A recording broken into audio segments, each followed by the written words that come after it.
The Equitable Life Assurance Society presents This Is Your FBI.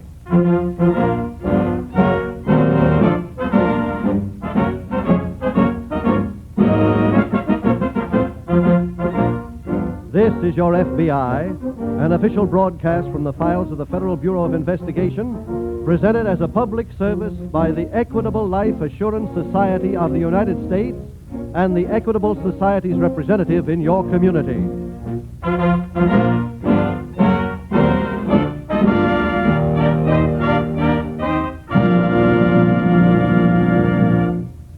Are you one of the 50 million Americans covered by Social Security?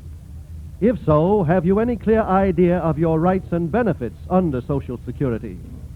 Well, there may be a pleasant surprise in store for you. For in a few minutes, you will learn from our sponsor, the Equitable Life Assurance Society of the United States, how easy it is to build Social Security into full security.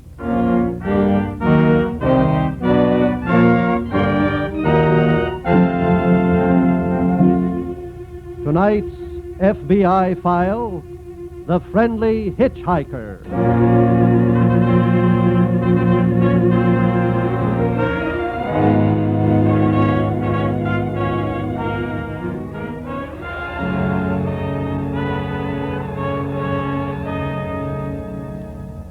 One of the outstanding characteristics of the average American is a natural friendliness toward the stranger.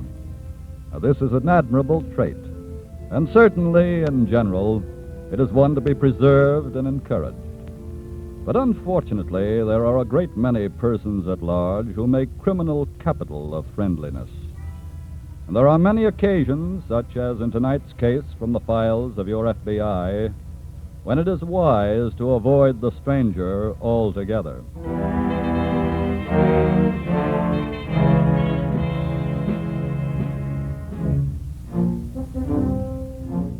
Already the prairie growth was beginning to take on the first tints of a Texas panhandle sunset, and as the young man in the sailor suit trudging along the highway with his battered suitcase, it looked as if night would catch him still some 50 miles from his goal, Amarillo. Unless this car that's coming down the highway stops. All right, bum, do your stuff.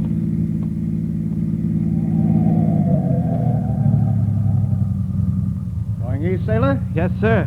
Then get aboard, son. Gee, thanks. I was afraid you were going to plow right on by. I didn't notice your uniform until I was right on you. Well, some people stop for it, some don't. I guess you can't blame anybody for not wanting to take a chance on a hitchhiker. How far you're coming from, sailor? Oh, I just got my discharge in California the other day. In the hospital out there. Yeah, I guess that means you earned one of those campaign ribbons the hard way. Huh? Wasn't as hard for me as it was for some of the other fellas, though. Where you bound? Amarillo. Well, so am I. No kidding. Is that home? Yes, sir. My uncle has a place outside of town. He's a retired rancher. I see. Well, now that you're out of the Navy, what are you going to do? Well, I gotta go to work. Say, you haven't got a job for me, have you? I'm afraid a young fellow with your experiences wouldn't find my kind of business very exciting. Well, what kind of business you in, sir? I pick up stocks of jewelry that small retail stores get stuck with and sell it at auction at my shop in Los Angeles. Oh, I see. I'm picking up some stuff in Amarillo this evening. Uh-huh. Oh, by the way, what's a good hotel in Amarillo? Well, 2 or 3 good ones. Oh, but look, mister, you don't have to spend your money on a hotel. What do you mean? Well, you've been nice to me, giving me a lift. I know my uncle will be more than glad to have you. Why don't you stay with us till you get ready to go back? Well, now, I wouldn't want to impose... Oh, you don't impose on people in Texas by staying with them, mister. You make them very happy. And besides, you'll get some real old cowhand cooking and lots of fresh air that's swell for sleeping. How about it? Sold. Swell.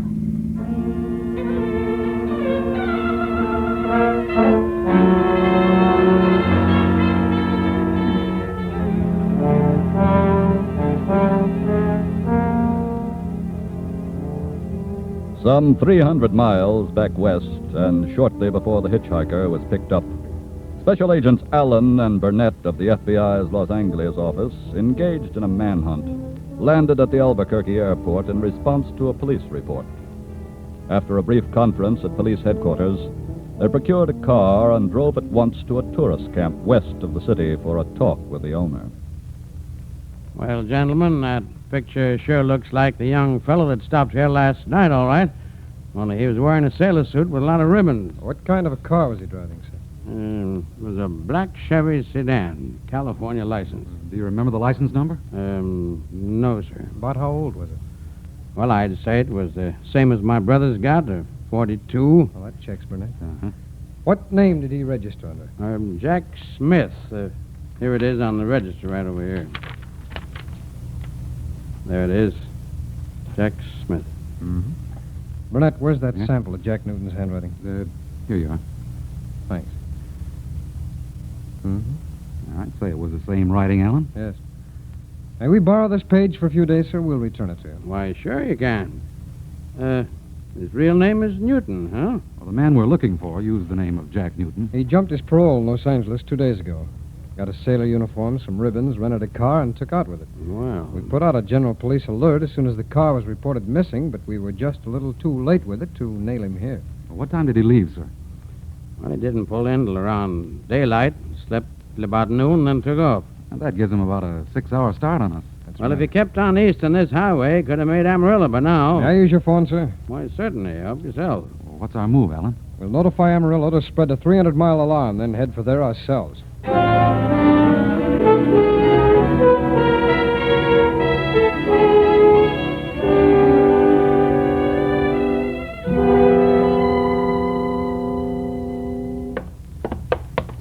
Right this way, Mr. Ogden. Very well. This will be your room right here, sir. Well, thank you. I still feel that this is sort of an imposition. I wish you'd stop saying that, Mr. Ogden. You're going to make my uncle real sore, right, Unc? He certainly will. You were nice enough to give my nephew a ride here. Least I can do is try to repay you for that kindness. Well, I certainly appreciate it. Any particular time you want to be getting up in the morning? Yes, pretty early. I have to be in town by 9 o'clock. Well, we'll see that you're up on time, Mr. Ogden. Sure. That's no problem here. Thank you. Well, good night, sir. Good night. Good night, Mr. Ogden. Good night.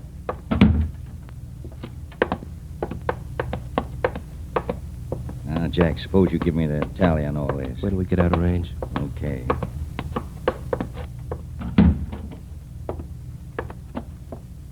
Now, what's the story?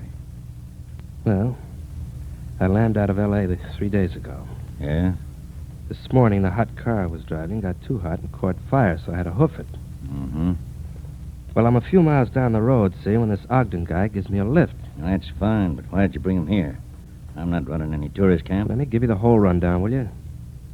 Well, I pumped the guy on the way in. Found that he's a jewelry auctioneer in Los Angeles. legitimate businessman? That's right. Now, look, son. Running a hideout for you cross-country boys in trouble and taking in legits at the same time is dangerous business. I don't want Let to me get... finish, will you? This guy's going into Amarillo in the morning to pick up a load of jewelry. Then he's coming back here again. Get it? Oh. If we can't figure out some way to split that jewelry between us, we ought to give up. Now, do you see why I brought him here? Yeah. Does it still bother you? Bother me? Son, how can you say such a thing? Well, I've never entertained a more welcome guest.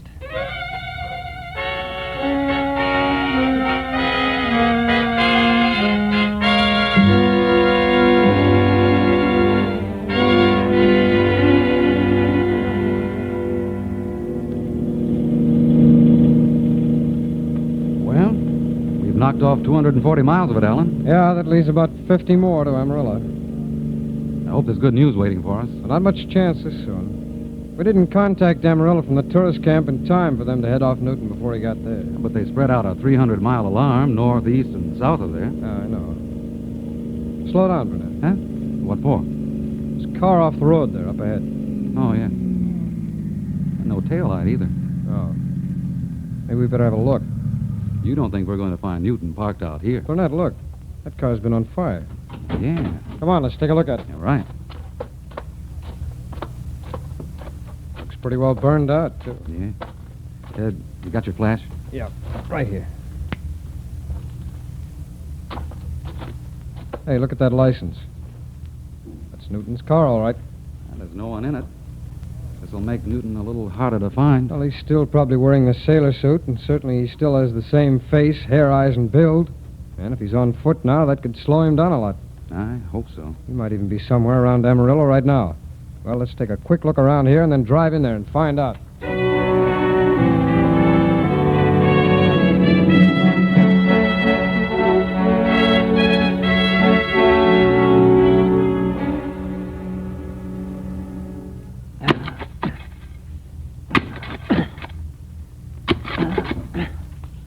What are you digging that hole for, Unc? Looking for oil? Son, I told you to stay in the house and keep a lookout for Ogden. He's not back from town yet. What's with the digging? Well, to tell you the truth, this is something special for him. What do you mean? Well, we can't take his jewelry and let him go, can we? What? That'd be all right for you, because you're pulling out, but I'm not going anywhere. I'm staked out right here, and he could have the law on me in no time. Yeah, but if you bump him Look. off... Who'd ever think he was buried in a hole down back old man Fillmore's corral? I'm a respectable citizen in these parts, huh? Yeah, sure, but just the same... Hold on. Listen. There's Ogden now. Just pulled into the drive. Come on. Let's get back to the house. That you, Mr. Ogden? Yes. Jack and I is down to look after the stock a little. Oh? Have to treat him like babies, you know. Yes, I'll bet you do. And come on up to the house. Very well. Did you get your business in town taken care of all right? Yes, all done. You mean you got that suitcase full of jewels? Well, not quite full. Kind of dangerous traveling with them, I'd think. But I reckon you packed a gun with you. Yes, but thank goodness I've never had to use it yet. Go in, sir. Go in. Thank you. Go ahead, Jack. Thanks. Well, I reckon you might as well set your jewels down right here in the kitchen, Mr. Ogden. I beg your pardon? Look, it's me that ought to be begging your pardon instead of you begging mine. But I guess we won't make any ceremony about it. I'm sorry, I don't understand. Well, now, maybe this will be more convincing. All right, son. Take his gun off him and any identifying papers that might be in his pocket. Yeah, sure. I'll take a look in this suitcase. Hey, must be a fortune in jewels in here. No kidding. Find his gun? Yeah, I got it. Let's look at all this stuff. Unc. Huh? You slugged Ogden with that blackjack. Yeah? The cops found Ogden's gun in his hand. They might figure he shot you just before he passed out, right? I suppose they would if that was the case, but...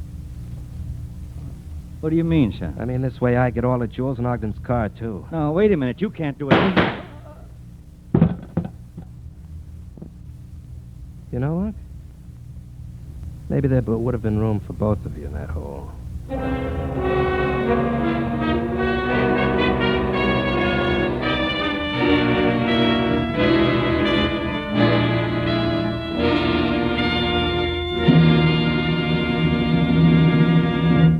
We will return in just a moment to tonight's case, which shows how your FBI helps provide national security. Now, let's listen in on a conversation about Social Security between a high-salaried executive and his friend, the Equitable Society representative. Well, frankly, Milton, I've never given much thought to Social Security. I suppose it's a good thing for the man who earns $40, $50 a week. But when you get a lot more than that, it's pretty much small potatoes, isn't it? I don't know, Paul. Is $8,000 small potatoes to you? Of course not.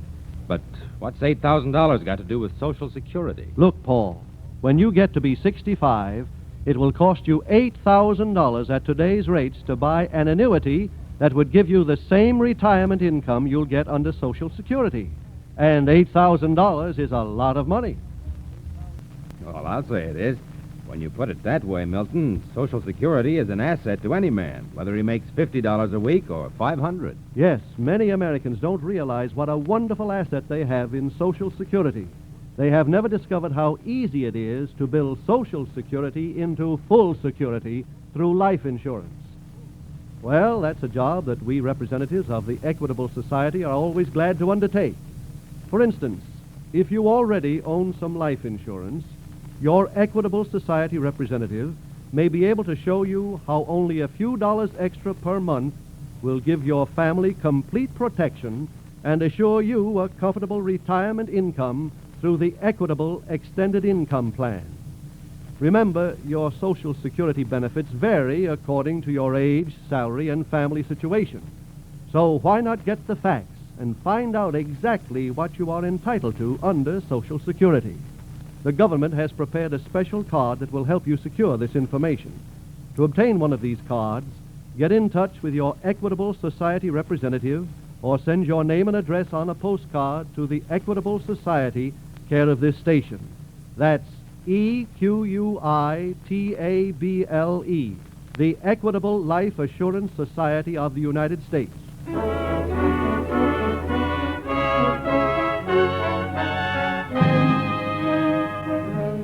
And now, back to the FBI file, The Friendly Hitchhiker.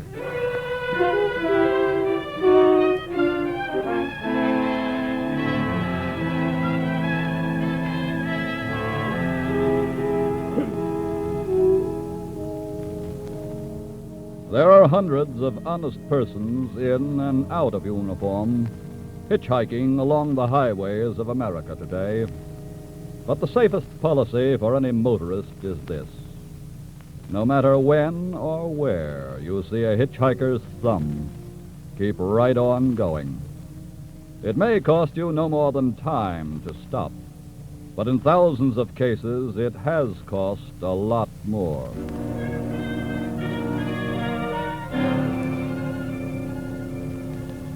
Special Agents Allen and Burnett of the FBI had arrived at the Amarillo Police Headquarters when a telephone call came in from the Fillmore place just out of town. Since the message involved the man they were trailing, Allen and Burnett were given complete charge, and a few minutes later... All right, Mr. Ogden, let's have the rest of the story, sir. Well, when I came to, I was lying on the floor there. Not more than 3 feet from his body, and I had the pistol in my hand. This is your pistol, Mr. Ogden? Yes, but I swear I didn't shoot him. Well, if you were being threatened with a blackjack, you would have been justified in defending yourself. But there wasn't time. It all happened so quickly. Mr. Ogden, just how were you lying on the floor when you came to, sir? Well, I was... Will you show us, if you don't mind, sir? Well, of course I don't. Thank you. I was just about like this. Half on your right side like that? Yes. And when you came to, sir, where was the pistol? I was holding it in my... Why, well, that proves I couldn't have shot him. The pistol was in my left hand. Where is your shoulder holster placed, sir? Why, here, you can see for yourself, right here, under my left arm. I'm right-handed. If I had shot Fillmore, the gun would have been in my right hand. Well, Mr. Ogden, we're not trying to pin a murder on you, sir. In your case, it wouldn't have been murder anyway. We're merely trying to establish evidence that will help fasten the guilt on the real murderer. It's pretty obvious what actually happened. Yes, you see, after Fillmore struck you down, Jack Newton took your gun, shot Fillmore, put the gun in your hand, took all the jewels for himself, and escaped in your car. But in his hurry, he made the mistake of putting the gun in your left hand. I'm awfully glad he did. Burnett, will you get on the phone and start telling the police about the body here? Yeah, right. Before you're through, I'll have Mr. Ogden's full description of his car. Okay. Operator, get me Amarillo Police Headquarters. And Burnett, have the police broadcast a description of Newton and the car, then set up roadblocks as quick as possible in every direction. Hello, Headquarters? Now, Mr. Ogden, Yeah. if you'll give me a full description of your car, we'll broadcast.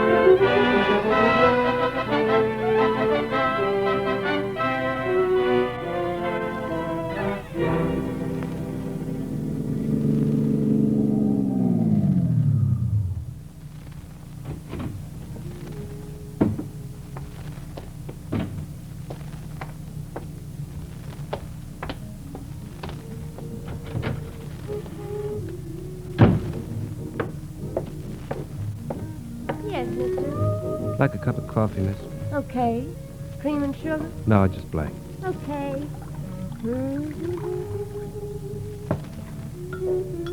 There you are. Thanks. Like something with that? Be jelly donuts? I don't want nothing. Okay. Which way you traveling? Why?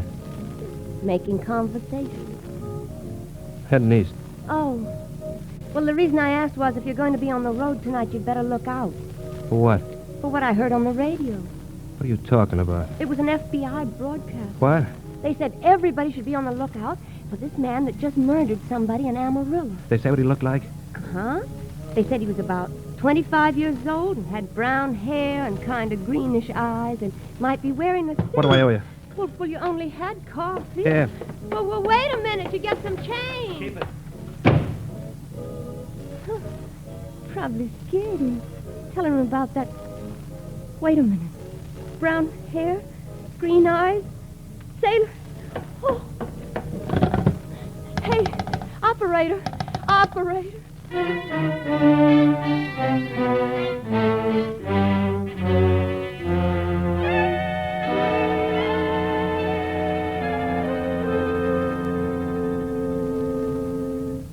Well, Burnett, the police have got roadblocks set up for a radius of 300 miles around Amarillo. Good. How's your map coming? Well, I've got just about every roadside gas station, lunch stand, and tourist camp in the entire area staked out with these pins. Oh, good work. Are they going to repeat the broadcast? Every half hour till we make a strike. And then all we've got to do is sit right here at the phone they've assigned us and wait. Oh, let's see. Well, it's been a half hour now since the third broadcast. We ought to be hearing it. I got my fingers crossed, Alan. Hello? Yes. Yes, well, put her on, please. Well, who is it? Operator, Las Vegas, New Mexico. New Mexico. Newton must be doubling back towards California. Hello? Hello? Yes. Oh, Miss, please, talk a little louder and try not to be so excited.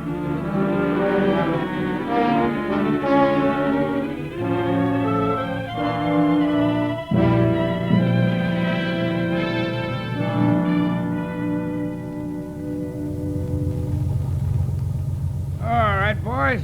She's all filled and ready to go. So get your trucker rolling out of here for that long haul now. Okay. So long, Slam. So long.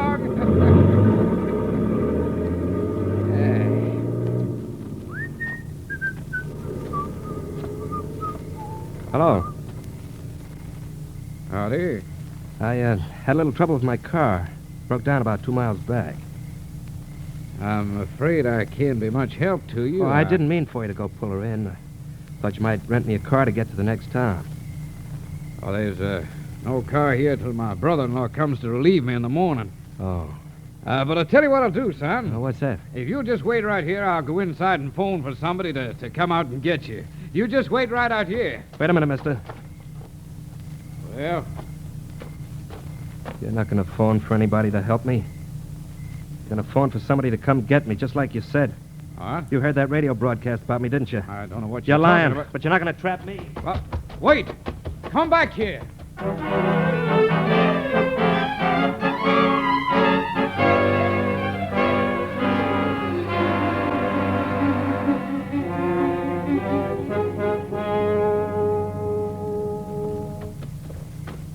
Hello there. Right this way, fellas. We're the special agents of the FBI. Say, you fellas didn't come all the way from Amarillo since I phoned. No, we were already on the trail and called in and got your report. Well, he ain't missed a more than an hour, and he's on foot besides. Good. Which way did he go? Well, he lit out running hard as he could down the road going west. Well, you can't afford to keep to the road long. No, he'd get lost out there on that desert. A desperate man will take any kind of chance. Of course, he might stumble onto them caves off over there. Oh, where's this, sir? Oh, about 3 miles across the flats where the hills begin. Burnett, let's see if we can pick up where he turned off into the desert. Right. If you do, you hadn't ought to have no trouble tracking him across that red sand. That's what I figure. Come on, Burnett.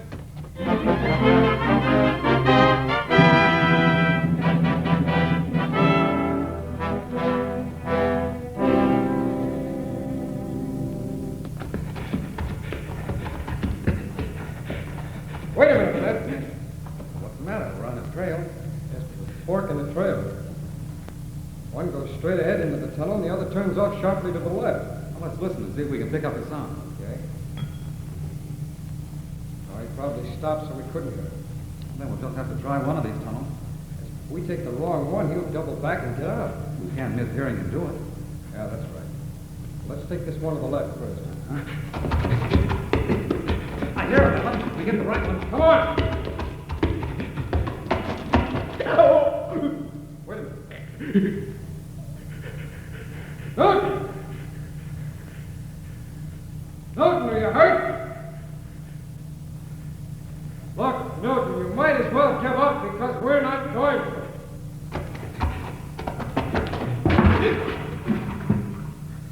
You hear that, Willie? Yeah. There's a rock falling into that pool of water down below. Newton, you better give up now or you might fall in that rock down there and never get out of here. Stay where you are, or I will fall that rock. Don't be a fool, Newton. I warned you. Don't come after me, or I'll take the jump. Newton! You heard me. Okay. What you do is up to you, Newton.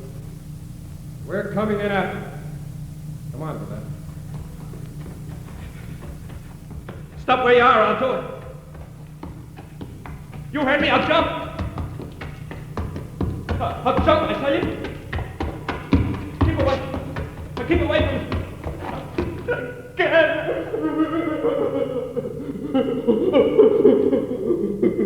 It's much easier to take somebody else's life than it is your own, isn't it? Come on, get up.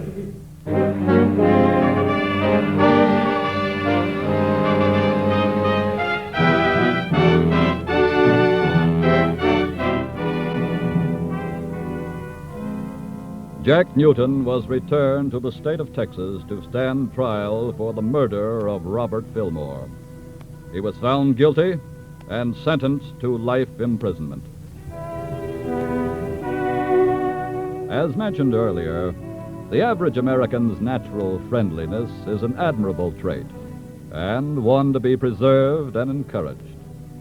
The greatness of our nation is based on friendship, and without it, our rendezvous with destiny would be meaningless. But your FBI asks you to exercise caution, particularly when you feel inclined to give a lift to a hitchhiker. The files of your FBI reveal case after case proving that the safest policy with hitchhikers is to keep right on driving.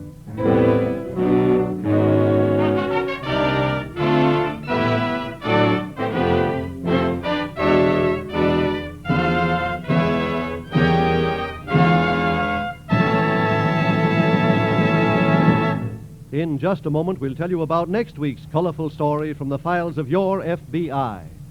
And now, once again, friends, let me remind you that no matter how much you earn, you have a valuable asset in Social Security. And your Equitable Society representative will gladly show you how easy it is to build your Social Security into full security. He will explain to you how Social Security and life insurance can work together for your complete protection and will help you determine exactly where you stand under Social Security. No obligation, of course. Phone him tomorrow. Your Equitable Society representative is listed in your local phone book under the name the Equitable Life Assurance Society of the United States.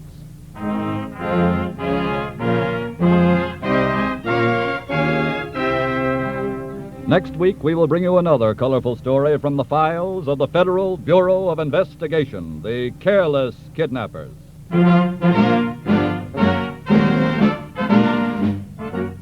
The incidents used in tonight's Equitable Life Assurance Society's broadcast are adapted from the files of the Federal Bureau of Investigation. However, all names used are fictitious, and any similarity thereof to the names of persons living or dead is accidental. Tonight, the music was composed and conducted by Frederick Steiner. The author was Frank Ferries, and your narrator was Dean Carleton. This is Your FBI is a Jerry Devine production. And now this is Milton Cross speaking for the Equitable Life Assurance Society of the United States and the Equitable Society's representative in your community, and inviting you to tune in again next week at this same time when the Equitable Life Assurance Society of the United States will bring you another colorful story from the files of the Federal Bureau of Investigation, the Careless Kidnappers, on This is Your FBI.